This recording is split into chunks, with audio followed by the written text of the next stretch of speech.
I gotta tell you a story about a couple of guys. We got a show about fights in a garage. Stop, guys. Before we start this episode, should we talk about the fact that we ended episode 4 with a joke about how we all met at a massage parlor? And then the very next episode, we interviewed Lauren of Ride My Road, who raised funds and for awareness sex trafficking survivors. I mean, honestly, when we included that joke in episode 4, I did have a problem with it. I kind of voiced that a little bit. I think I wrote that joke and I thought it was funny. Well, I thought it was funny too. But then, upon interviewing, meeting, and kind of hanging out with Lauren, I learned a few things. Just like Lauren had said, victims of such sex trafficking can be in places like a massage parlor. So I think we kind of all learned a lesson here, is that We just got to be more careful. we have to be more careful About what kind of culture we're perpetuating. I mean, like you said, we're trying to be real about this. And it was real that we didn't know. We just thought it was funny. We could remove that from the end of episode 4 and keep going with these episodes, but we're going to leave it in. Right. And maybe learn from here. Right. Yeah. So, should we continue with the bite? Yeah. Let's go for it. Go for it. We're the hands of Canadian motorcycle club.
My name is Keino Sasaki. I own and run a small custom bike shop.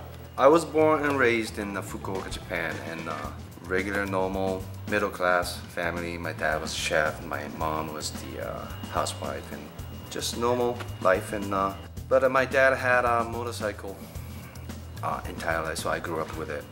About college days, I decided to take the motorcycle career as a professional career, and I decided to come to America to be a custom motorcycle builder.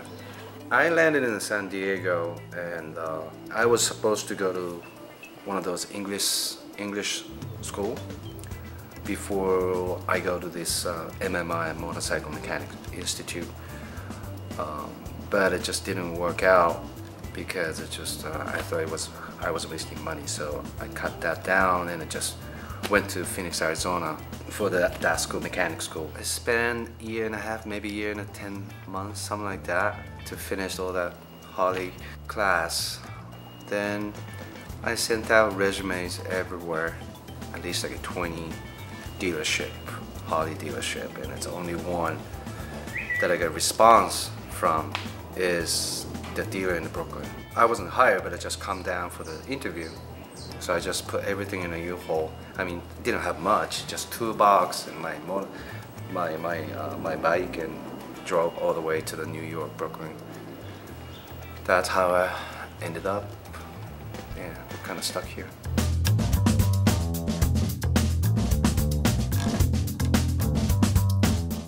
It was when that I decided to go on my own.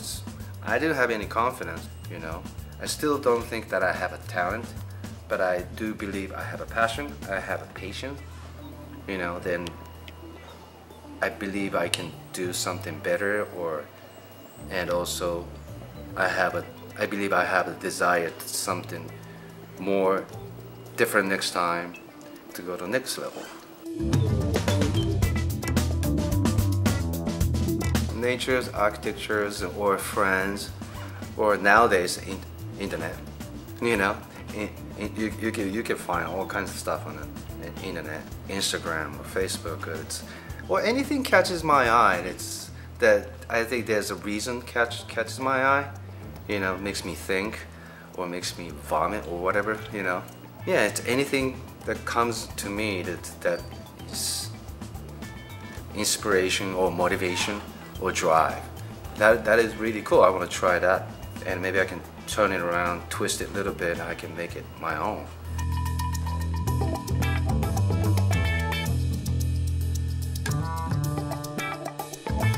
He was really encouraging to me, and encouraging me to just step it up all the time. I'm pretty sure that he's really happy what I'm doing or love what I'm doing. You know, it's even though the style is totally different now. You know, it's been 12 years since he passed away. You know, and it's just my interest and my motivation and inspiration moved on to different things. So just to keep going.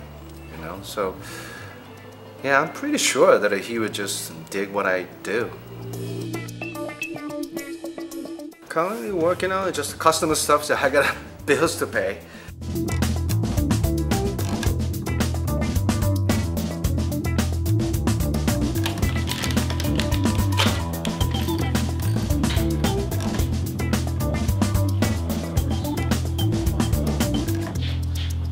Here. Oh, dude. So wait, how are we supposed to put the new one in there? It wraps It around. just wraps around. So who was that we just interviewed? That was Keino Sasaki. He owns and runs Keino Cycles out of Brooklyn, New York. Yeah, he's also the subject of the movie that wasn't included in this year's motorcycle film festival. Oh, that's right. How was that? Well, you know, 2015, that festival, you know, when we got to the festival, it was like a celebration of, like, you know, filmmakers and motorcycle enthusiasts. Uh-huh. And it really had, you know, they really had their, you know, stuff together.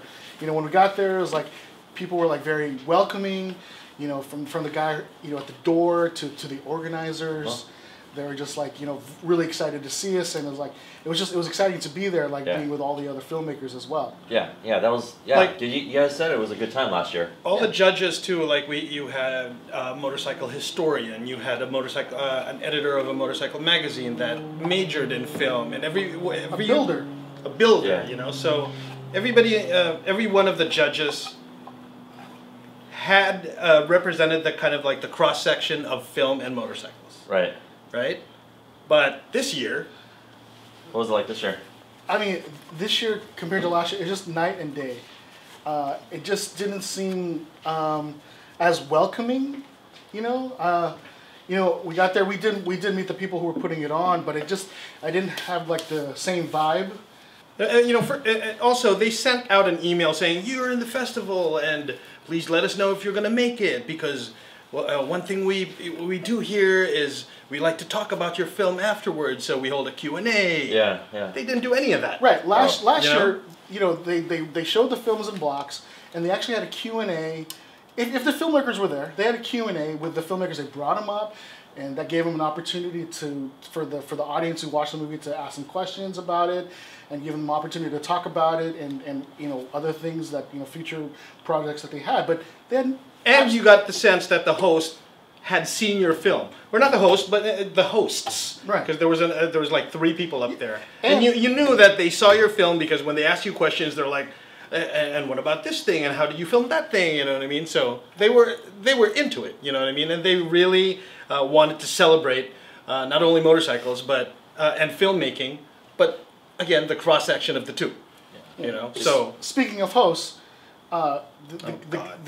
there was a host there, but he was there for like the first few days. But on the last day of the festival, he was a no-show. He was like, Dude, he wasn't even there. they had the guy running the movies from his laptop in the back of the room, shouting the titles of the movies like before the movies, right?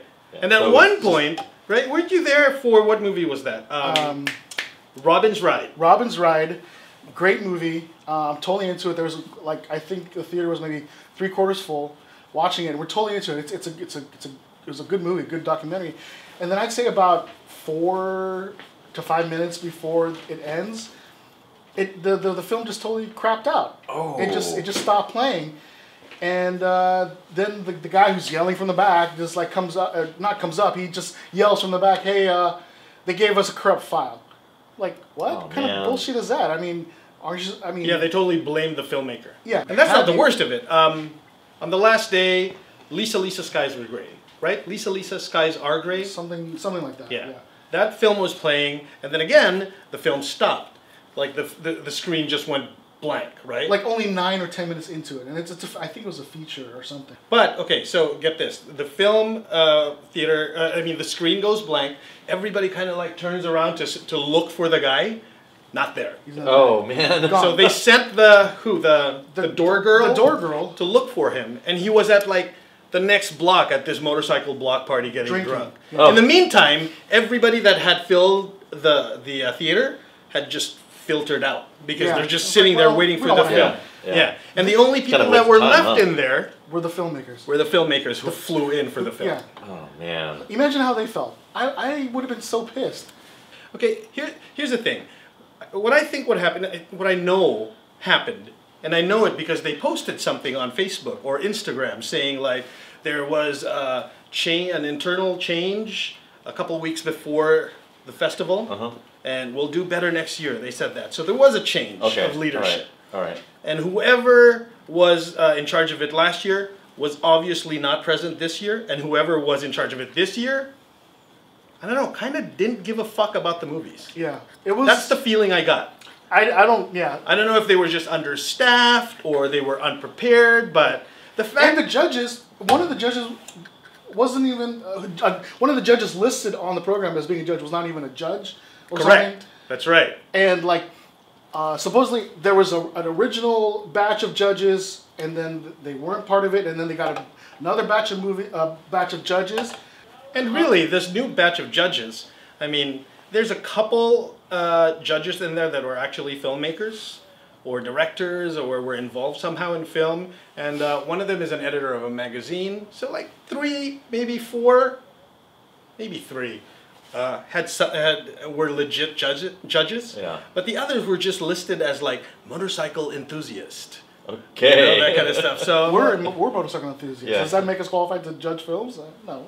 Be that as it may, though, even if let's say all those judges were qualified, the fact is, and let's say they were unprepared, and let's say they were understaffed. You know what I mean? And again, watch. If you look at the award ceremony, it kind of says it all. The winner for short narrative is Lone Rider.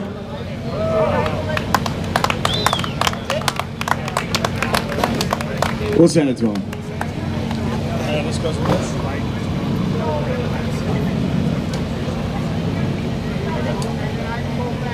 The next prize we're giving out is for feature narrative.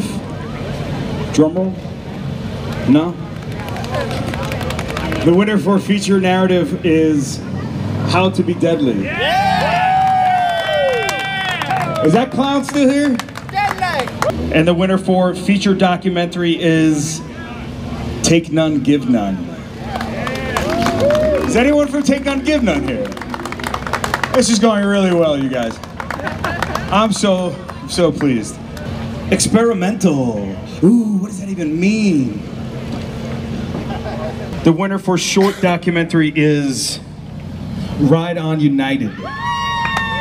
Oh, here he is. Nice. You got this? Thank you, man. You earned it. Phenomenal. Hey. Hey, wait, here, you get this. Kiki.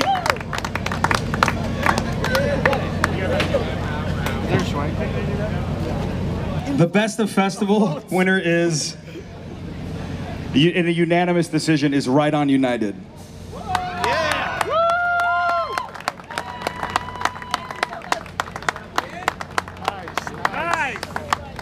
That's the same one we just gave out. Back-to-back champions of the 4th annual. The winner is of the People's Choice Award for the 4th annual Motorcycle Film Festival is Richie Pan Forever. So I want to thank everybody for all the submissions. Thanks for coming out. Thank you for being with us. We encourage everyone to stay contacted with us. Whatever new works you have, please send them our way. We look forward to doing this again next year.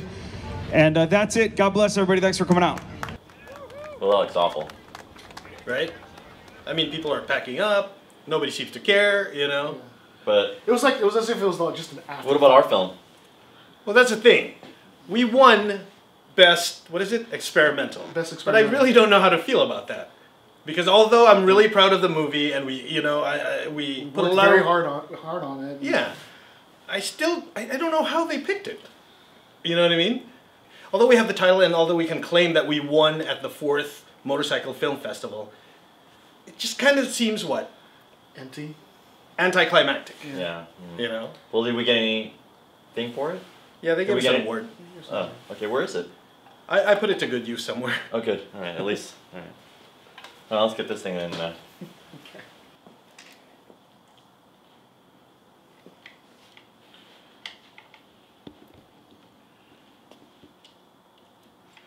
We're the Handsome Asians Motorcycle Club.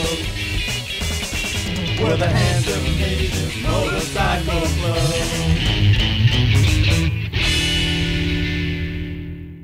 If you like what you saw, click here to subscribe or leave a comment below.